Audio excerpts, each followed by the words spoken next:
All right, everyone, welcome back to a Briones Pickleball breakdown. Stay tuned to the end of this video because we are going to hop on the court and do a little mini lesson showing you how to execute the inside out top spin dink. Right, Caden? Damn right. All right, there you go. So we're gonna see actually Caden execute the shot in real time, and this is in the Tuesday night pickleball. So we're gonna hop right in. We're gonna watch it. Firstly, we're gonna break it down, and then we're gonna hop on the court right after this and show you how it's done. All right, here we go, Caden. Let's do it. You and Pessa are serving.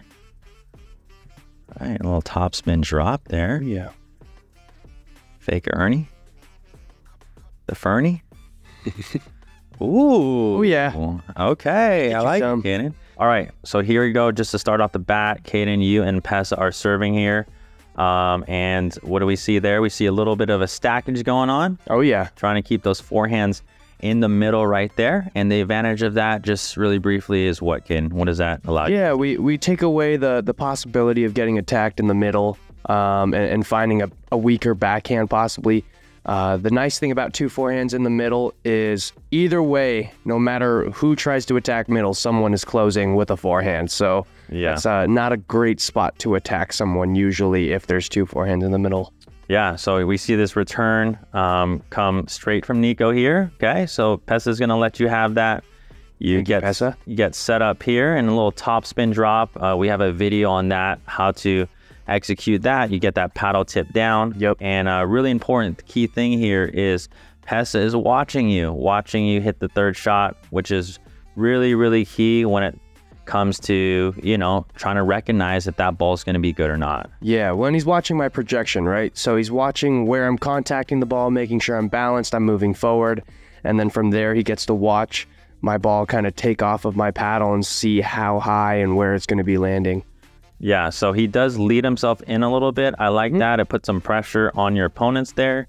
And obviously you hit a really pretty much picture perfect top spin drop here that forces the ball right at Nico's feet and actually forces him to take a step back. Yep. And you see that. And that will typically happen. And this is why pros, we talked about in our last video, Caden, but this is why pros like to or prefer the top spin drop because it kicks out towards them. Yep.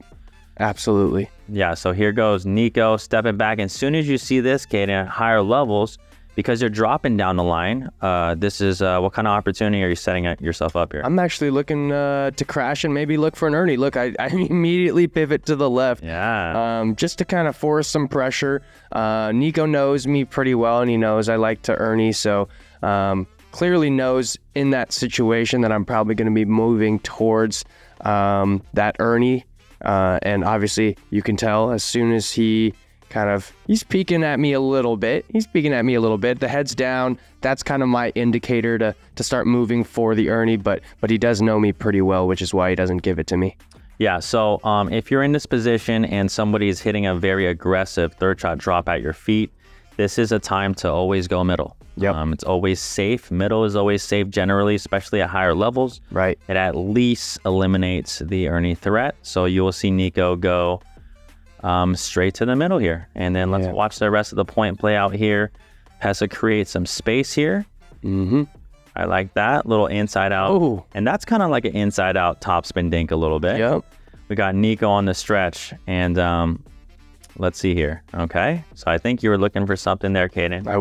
I saw his head down again. I thought maybe he could give it to me that time. But here's that top spin cross court inside out. Yep. Dink volley. And it really pushes Adrian out there. And then we see you create space again to hit it again.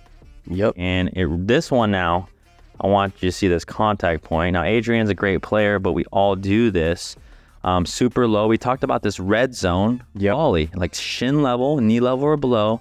We typically don't want to be volleying those balls. So if Adrian were to have this back, I'm sure he would maybe want to shuffle his feet over a little bit so that he's not reaching. Right. But this top spin top spin dink cross court really makes it tough because that ball is really tough. And then you're here, Caden, for the close. The close. Nice and high through the middle, solves the riddle. Right. That's right. Yeah, so I just want to talk about Caden, and I think I see this in amateur levels a lot, and I kind of call this a running around the backhand kind of play. Correct. Now, what would you say is the difference between like amateur doing this and then maybe a pro doing this strategically? Like, when would you suggest it, and when would you not suggest it? Yeah, well, I feel like we should always be kind of looking to be aggressive on our shots, specifically our dinks. You know, our dinks are what set us up for the high balls. I mean, look,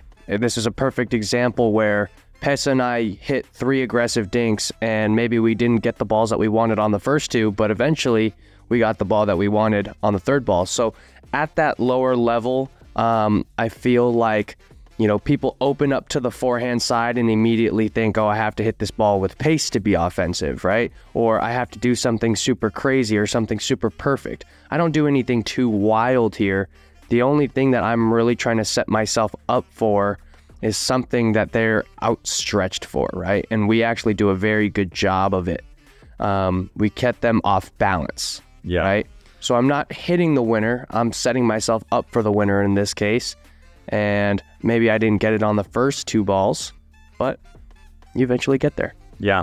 So I really like that. Last thing I would mention here is your mobility to recover back. Absolutely. And also, as you go out, obviously every time you run around your backhand, and again, there's no problem with running around your backhand. I think mobility is a huge factor in getting back into that ready position. If you float this up a little bit, Caden, you're gonna, you're quick enough to kind of cover middle again if you need to. Yeah. So. Well, and the forehand, I mean, even I'm quick enough to cover it, but it still could put me in a bad position.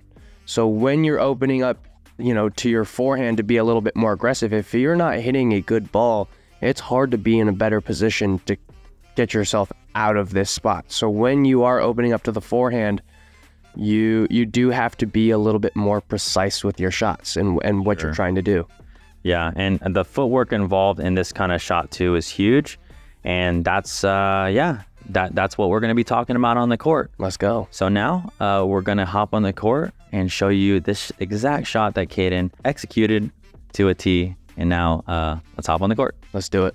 Let's talk about the forehand inside out topspin dink. First things first, my footwork. I'm typically going to take a big step back like I'm hitting an overhead, and then from here, I'm just taking a couple extra adjustment steps just to give myself the contact point that I want. Once I have all of this together, my contact point is out in front of my body, my paddle head is down, and my paddle angle will typically be where I'm trying to send this ball. So I need to angle it outward a little bit more, and from here I can follow through to my target, which is usually going to be my opponent's left foot or a little bit outside of their left foot. Let me show you a couple examples.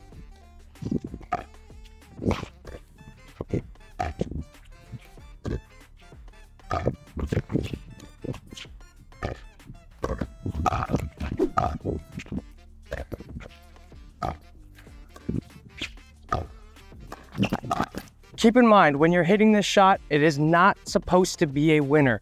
Use this shot as a setup, and hopefully you'll find some easy high balls, or you may win a couple free points. You never know, but it's always a setup shot. Yeah, Caden, really good stuff. Again, remember to move your feet, drop that paddle head down, and then follow through towards your target. Last little tip that I have for you is if you're gonna go out there and try this, make sure that you bring your margins in a bit, okay? So don't aim for this sideline when you're trying this, even when Caden is hitting the shot and trying to create offense with that inside out topspin dink. He's aiming somewhere around here to give himself, fairly good margin, just in case if he doesn't hit his mark, it's still in the court. And again, this is a very, very effective shot. Go out there, you can drill this with a partner. And yeah, thanks so much for watching. Click above our heads right here if you want to see another video on attacking.